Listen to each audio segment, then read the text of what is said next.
Imagine stepping into the foggy streets of 19th century Copenhagen, where a young boy named Søren Kierkegaard first grappled with the mysteries of life under the influence of his introspective father. In the vast landscape of foreign philosophy, one figure emerges like a beacon in the night, challenging the rigid structures of traditional thought and plunging headfirst into the turbulent waters of what it truly means to be human. Søren Kierkegaard. Born in 1813 amidst the cobblestone alleys of Denmark's capital, Kierkegaard didn't just inherit a name, he inherited a world of deep conversations and intellectual sparring from his father, a man whose own philosophical musings ignited a spark in his son's curious mind. From those early days, surrounded by books and debates, Kierkegaard ventured into the halls of the University of Copenhagen to study philosophy and theology. Yet, as he delved deeper, a growing frustration bubbled within him. These grand historical tomes and abstract theories felt like echoes in an empty room, disconnected from the raw pulse of everyday living. They lacked the grit, the authenticity that comes from facing life's unfiltered chaos. This profound sense of disillusionment didn't break him. Instead, it became the forge that shaped his entire philosophical journey, pushing him to redefine how we understand our place in the universe. Picture this. You're standing at the edge of a vast, uncharted ocean, waves crashing unpredictably, and a storm brewing on the horizon. That's the essence of what Kierkegaard captured in his groundbreaking idea of angst, or what we now call existential anxiety. In his pivotal book, The Concept of Anxiety, he doesn't just describe it, he pulls you into its depths, revealing layers upon layers of what makes us tick as human beings in a world full of shadows and surprises. Kierkegaard makes it crystal clear that this angst isn't the same as the clinical anxiety you might hear about in a doctor's office or therapy session. No, it's something far more primal, a visceral reaction to the core truths of our existence, the endless unknowns, the relentless uncertainties that shadow every step we take. He beckons us to pause and really think about the wild ride we're on from the instant we draw our first breath. We're hurled into this unpredictable realm, brimming with endless paths, tough decisions, and moral quandaries that stir a profound discomfort deep in our souls. It's like awakening to the sheer enormity of it all, the boundless expanse of life, the secrets yet to be uncovered, and the heavy burden of choices that come with our innate freedom to decide.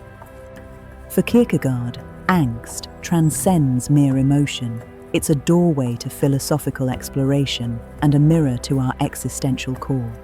It shakes us awake, demanding we grapple with the boundaries of what we know and the vast voids beyond.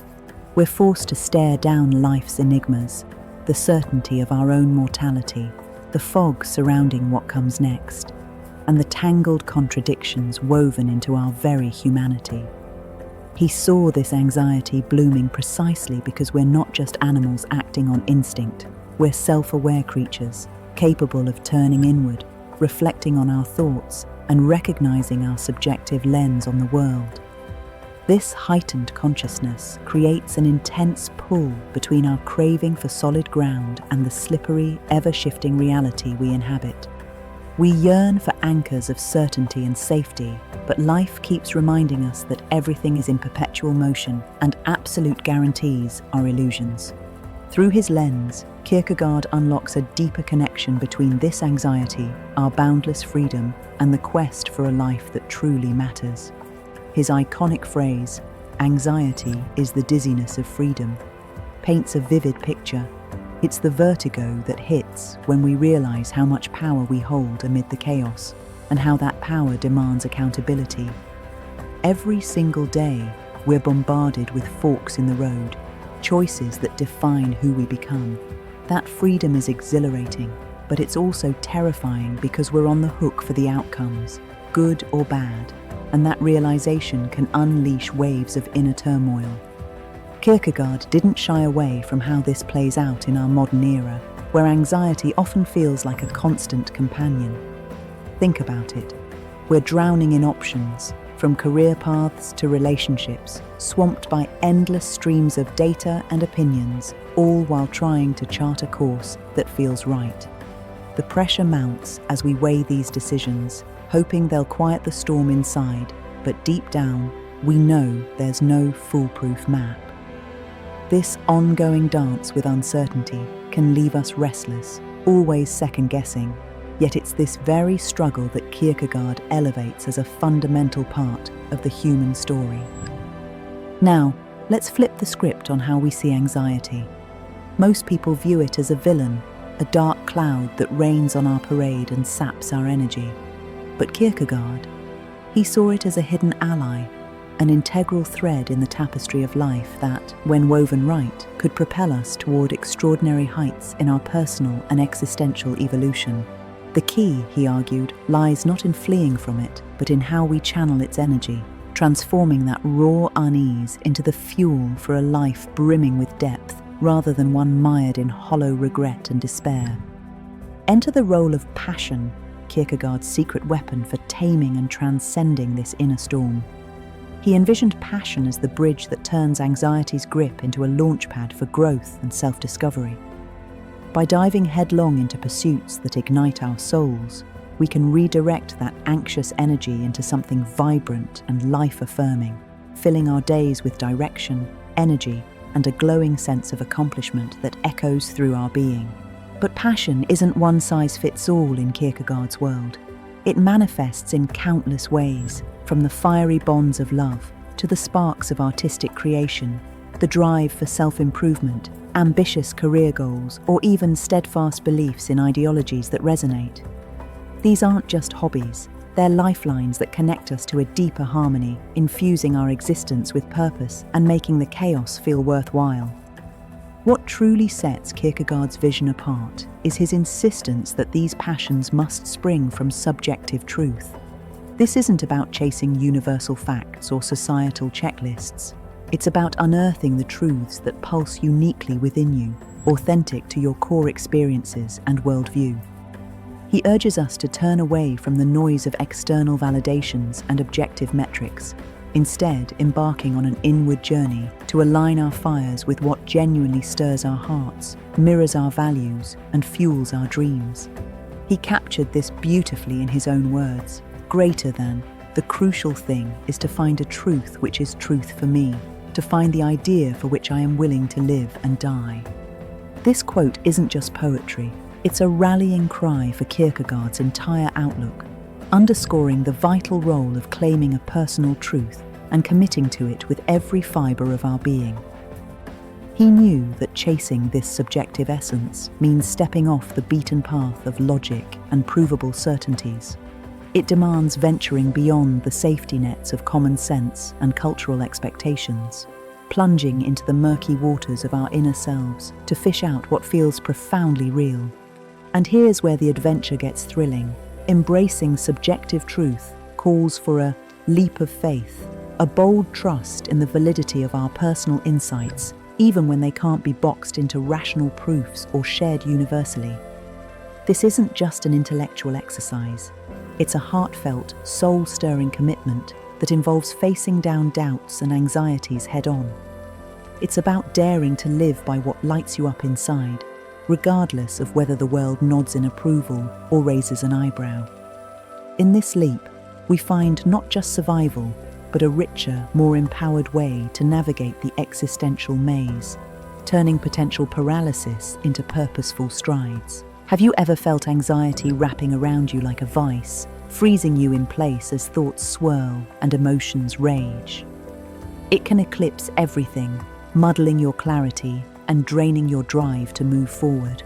Yet Kierkegaard refused to let it win that way. He saw surrender to this paralysis as a straight path to despair, fragmenting our sense of wholeness and disconnecting us from life's electric flow. He understood all too well that unchecked anxiety acts like quicksand, pulling us deeper into stagnation and alienation from the world's vibrancy. When we let it call the shots, dictating our hesitations and fears, we hand over the reins of our fate, trapping ourselves in loops of indecision, terror, and what-ifs that slip away untaken. But Kierkegaard offered a bolder alternative. Stare it down. Summon your inner strength to wrestle with the unease and unknowns it dredges up. He knew that real expansion and awakening demand pushing past these barriers, acting boldly even as the discomfort lingers. In this confrontation, we seize back control, accepting the gambles and ambiguities woven into every choice, but vowing not to be their prisoner. Anxiety in this light morphs from foe to guide, pointing us toward untapped potentials for evolution and change. Central to Kierkegaard's teachings is the idea that forging our true self is bound up with braving this existential dread. He proclaimed that authentic fulfillment and purpose emerge only through those daring leaps of faith, fully immersing ourselves in life's ambiguities. This path rejects the easy outs of blending into the crowd or burying ourselves in distractions that stunt our progress toward deeper understanding. Kierkegaard painted the road to self-realization as anything but smooth. It's a rugged trail demanding we tackle the fears sparked by the vast unknowns, the twists of fate, and the intricate puzzles of being alive. By leaning into this challenge, we set off on a quest of inner discovery and elevation, peeling back layers to reveal our essence. At its core, this realization hinges on staying true to ourselves and shrugging off the chains of conformity. Society bombards us with molds and mandates that can erode our uniqueness, distancing us from who we really are. To unearth genuine meaning, we must defy these pressures, celebrating our distinct viewpoints, enthusiasms, and ambitions without apology. Kierkegaard sounded alarms about the pitfalls of blind conformity and lazy satisfaction. He argued that unquestioningly fitting into societal slots robs us of autonomy and squanders chances for blossoming. True joy and revelation await outside those boxes, in the embrace of doubt, the exploration of mysteries, and the savouring of our singular journeys. He also spotlighted escapism as a sneaky saboteur, those fleeting fixes like binge-watching, overindulgence, or non-stop hustle that dull the edge of anxiety, but block the road to maturity. These crutches sidetrack us from the profound inquiries and trials that catapult us toward our best selves. Instead, Kierkegaard championed a life of deliberate inward focus, constant self-examination, and relentless pursuit of development. He called for probing our innermost wants, terrors, and drives to illuminate our authentic paths. This soul-searching grants us profound self-insight, steering us through life's labyrinth with intention and resolve. He praised the virtues of quiet solitude, those sacred pauses for reflection that let us battle our fears, scrutinize our decisions, and sync with our profoundest principles and goals. In these moments, we unearth our hidden strengths and talents, learning to wield them genuinely in the broader tapestry of existence, weaving a narrative that's uniquely ours. As we wrap up this exploration, let's linger on the raw potency of anxiety woven into the fabric of our human saga. It's our instinctive reply to the bewildering, tangled, and shadowy sides of being alive. In a universe teeming with crossroads and untapped potentials, anxiety can swell to daunting proportions. Yet, flip that coin, and it reveals itself as a potent engine propelling us toward peaks of achievement and self-fulfillment. The truth is, existence will never hand us unshakable ground or a fear-free zone. Perfect moments for bold moves? They're myths. Amid the haze of tough calls and unknowns, Kierkegaard urges us to dive in, chasing the summits and abysses of what lies beyond our grasp. Though his ideas were anchored in a leap toward faith in the Christian divine, they stretch far wider, adaptable to any personal compass of significance and direction. In our culture, where anxiety is too often labelled a flaw or ailment to medicate away, Kierkegaard's wisdom flips the narrative. It's a built-in feature of our aware minds. By welcoming it, coexisting with its presence, and vaulting into realms of deep personal resonance, we unlock doors to lives richer in authenticity, satisfaction, and unfiltered truth.